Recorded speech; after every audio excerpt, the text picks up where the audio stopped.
Hey, Social Cam.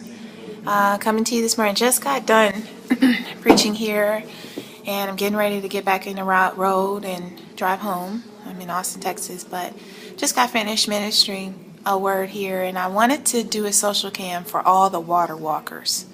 All the people who can say, I've experienced God in my life, I've done this, God's been successful in your life, or maybe you've had some successes or what have you. I want to challenge you to remain a water walker. How do you remain a water walker? By staying humble.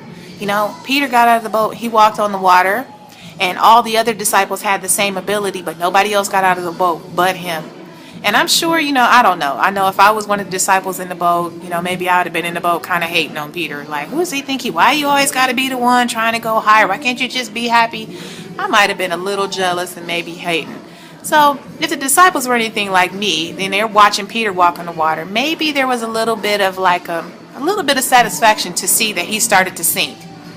If you thought you were so great to get on the water and ask Jesus in the first place to walk on the water, are you crazy? Then why, when the wind started blowing, which the wind was already blowing before he got out of the boat, why not do you start to sink? But I want to submit to you this. Peter could have very easily been like, you know what? I'm on the water, and God, I'm the only person walking on the water. Why in the world is this even happening to me? He could have got upset with God. He could have been like, I figured this out, and he could have decided he going to swim back to the boat. But he was still humble, even in his success, to turn around and to cry out to Jesus and say, help.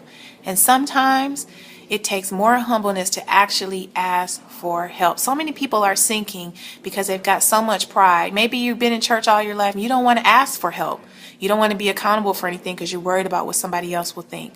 Hey, I want to submit to you this. Even though it was Peter who started to doubt at something that he shouldn't have doubted, God was still there to help him because he asked for help. So I want to just say that to you as well.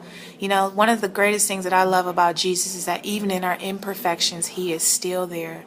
Don't be afraid to ask for help, and don't be afraid to expect that when you ask for help, humbly and boldly, that God will be there to pick you up when you fall. Have a great Sunday.